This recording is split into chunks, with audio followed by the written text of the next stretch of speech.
From the diary of Samuel Pepys.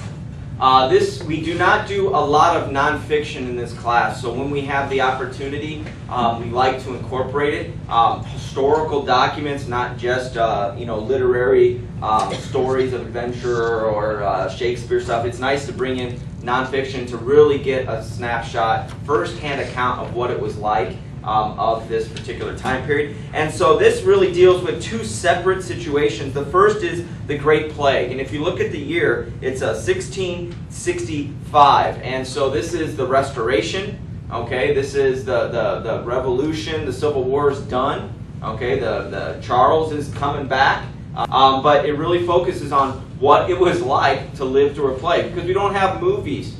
Okay, novels were just starting out, and novels are more fiction than nonfiction. I mean, I think that's almost the definition of a novel is fiction.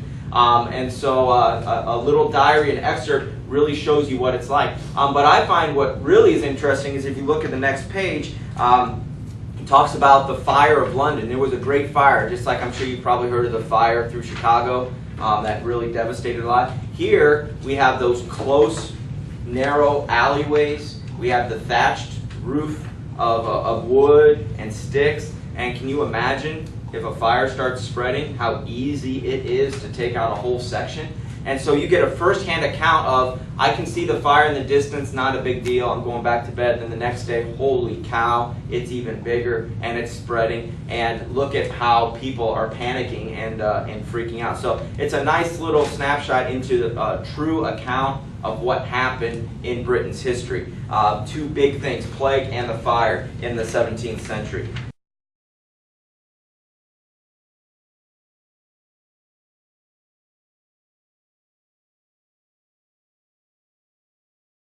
All right, so from the diary of Samuel Pepys. The plague we read about in our history class all the time. It's always mentioned, even in our literature history stuff it's mentioned. But it's really to put a visual of what it looks like with people bringing bodies, people coming to watch the burials, just the fear of what's going on. You imagine, have you ever heard of somebody that always they feel like they are always sick? They go to the doctors and they always have issues and stuff. Do you know what that's called? Have you ever heard of that? Hypochondriac? Have we heard of that before? Probably heard. And so I can't imagine what it'd be like to be back then and, oh, I got a blemish coming, or oh, I got a bruise, but then, oh my gosh, what if it's plague? You know what I mean? And just living in that world thinking this could be tomorrow that I contracted, and then in such a tightly populated area, how quickly it could spread. It would just be just mind-boggling.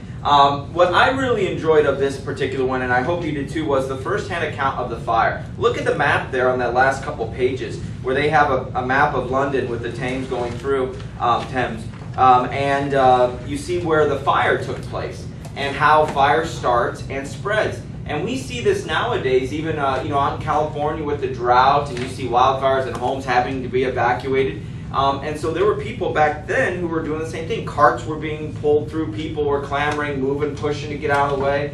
People were coming from the country with their carts to go to their other house, things of that nature. But it started off very tame. Oh, there's a fire in the middle of the night. He goes, looks at it. Okay, yeah, I can see some light. That's nothing. I'll go back to bed. He gets back up. This fire gets bigger. It spreads. We hear about forest fires now. Smokey the Bear, only you can prevent forest fires. And it just takes one spark. That's why you talk about smoking.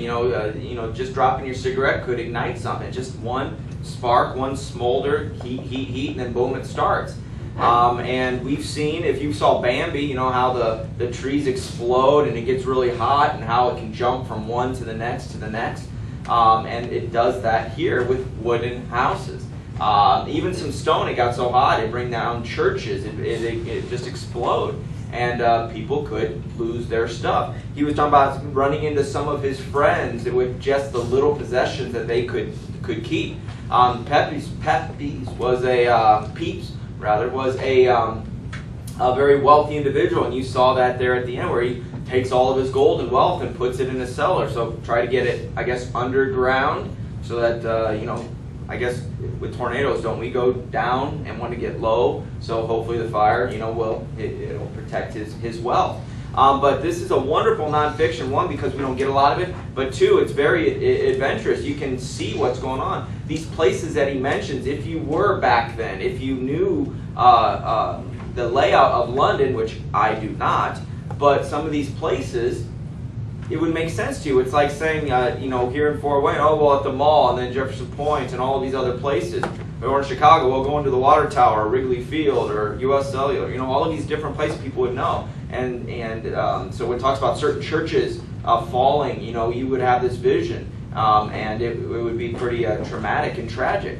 What's interesting also about this diary, as it said in the biography information, was that Pepys was not only very wealthy, but for 9 years he kept a diary, and he wrote it in shorthand, so very short keywords that only he could really understand, and so you could write really quick. Journalists do that, so that when they're taking quotes, they can't write every single word as it goes, and so they write shorthand, and then they know what it says. So it took a long time for it to be deciphered. I think it said into the 1900s before people were able to figure out the I don't want to say coding, but figure out what the shorthand actually represented. So that's just kind of a fun little note and tidbit.